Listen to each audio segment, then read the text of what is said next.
Good morning, Bear Nation. It's Bear with BearIndependent.com. I want to talk about chess versus checkers this morning.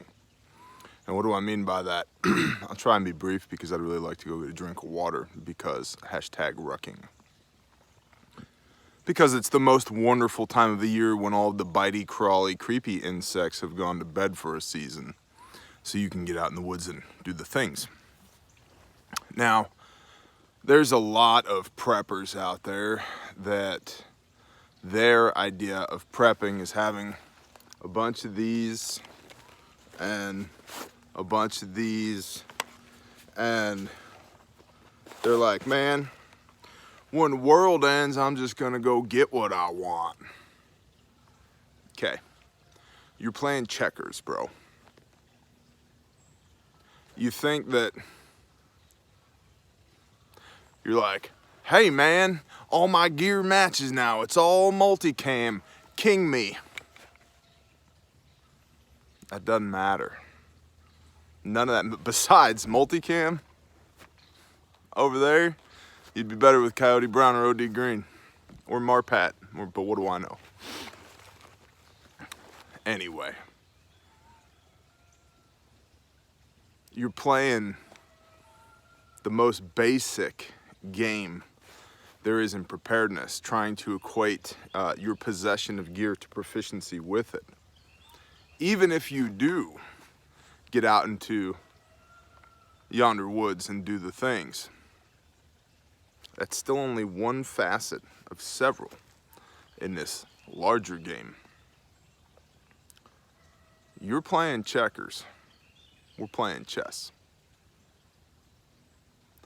So many people fail to realize that while I love these things, and I've got lots of them, I can't eat them.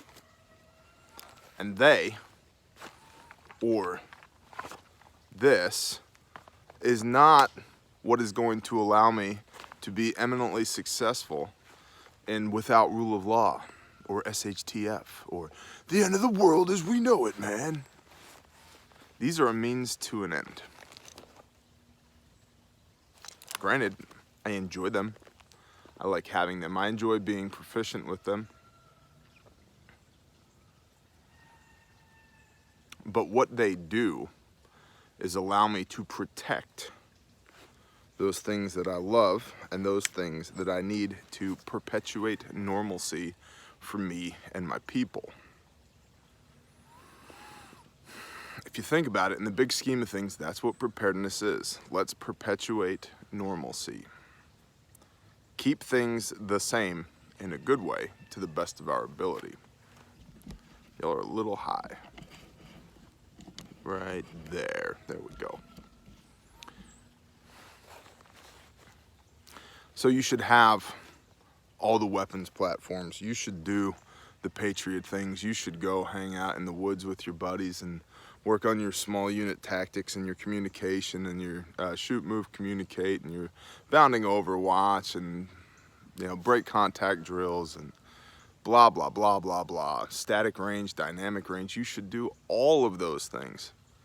But they are not the only things to do. And unfortunately, so many people in the preparedness community believe that they are.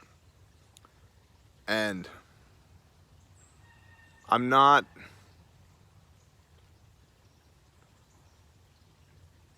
worried about you thinking that's the only skill set you need from my vantage point.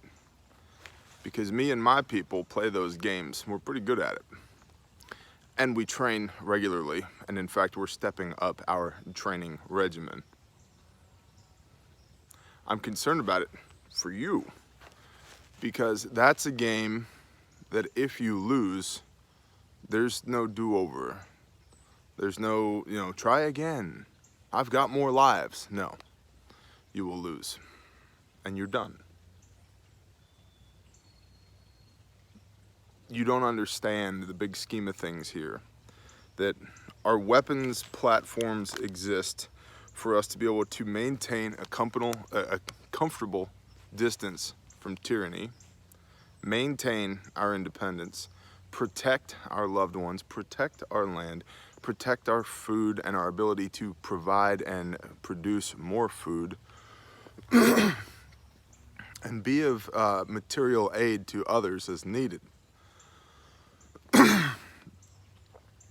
These are not magic wands. This is not the only game. Chess, going deeper, is okay. I've got 6 ARs, hypothetically. Catastrophic boating accident. Who's gonna run 6 ARs? Can I run 6 ARs? Do I need to buy 6 ARs, or should I have 2? And take the other at least 2,000, if not 4,000 or more dollars spent on these other 4 ARs and put that into ammunition and training. Why am I training? I'm training so I can be proficient with these weapons platforms. Why is that important? Because we are going to need to have food to eat. Why is that important? Because someone else might decide that, hey, they have food, we're gonna go get some. And then you can either act or be acted upon. So offensively, these are for acting. Defensively, therefore, when you're being acted upon. That's why they exist. They're not the be-all, end-all. What about your water? Is your water squared away? It's gonna take probably, at a minimum, 5 gallons per person per day. Ask me how I know. Because we don't just talk about doing these things, we go and do them. It is pushing November. We've deployed 6 times this year for disaster relief since March, I believe, early March. Do the math. We go do these things. We live out of our rucksacks. We carry our weapons. We ruck in the woods. We shoot our weapons and then get better as we go. Because shooting is a perishable skill, by the way. We have bug out bag exercises. We live in shelter, you know, tents and tarp shelters and all that for 8 days at a time. And it's not, wow, we're so awesome and you suck. What I'm saying is, we are doing these things. We are not talking about doing these things, and we are certainly not treating preparedness as if it's a game of how many weapons and how much ammunition can I stack and then call it good. One other example that I can think of here is chess versus checkers, getting wrapped around the axles of who gets elected in 2020. That's checkers. It doesn't matter. I'll tell you why it doesn't matter. One half of the country is going to be pissed. Doesn't matter which half, one half will be pissed. Chess is realizing that there is going to be significant political fallout from the 2020 elections, and that could lead to all types of civil unrest, political demonstrations, hot spots of fledgling civil warfare in the United States. Couple that with the 0 strategic grain reserves that we have and shrinkflation and prices going up, and couple that with the fact that we are overdue for an economic correction, and that lots of economic experts are predicting a major downturn within the next 12 months. Now we're playing chess. Now we have an actual plausible SHTF scenario aside from the zombies are at my door, man. Well, if they're at your door, you weren't doing your job with these properly in the first place anyway, were you? But see, it's hard to press out and take positive control of an AO when there's just one of you, which is another checkers versus chess thing. Go deeper, train harder, think.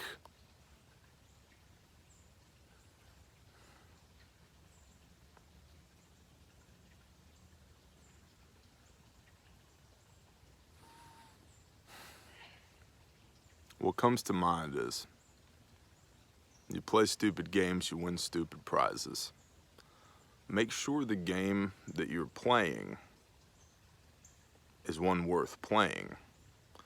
And be careful who you play against. I would much rather be playing with a whole bunch of people than against a whole bunch of people. The time to build your network is now.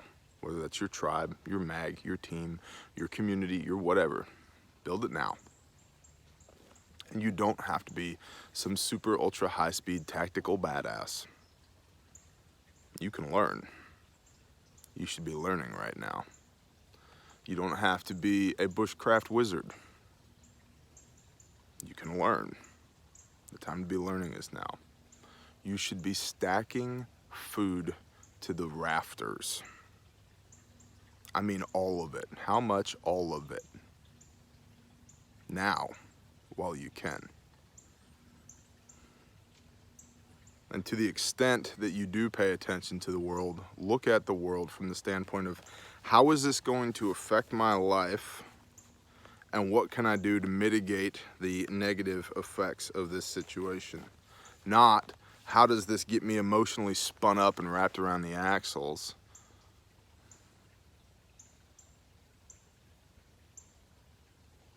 So much this, not enough this, not enough this. We keep doing this, don't use this. Fail to use this, we're gonna end up using these. And that's gonna be bad for everybody. Everybody. Last thing I'll say, modern day patriots, bless y'all, love you guys. Remember one thing, bullets go both ways. But, game over. Don't go looking for a fight.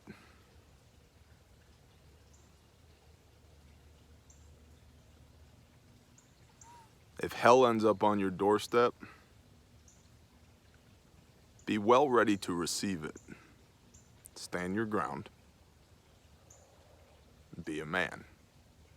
But don't go looking for a fight.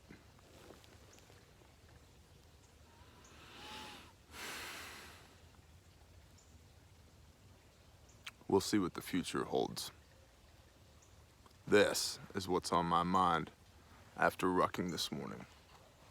Go strap your gear on, get your move on, get your blood pumping, do the things. Shalom.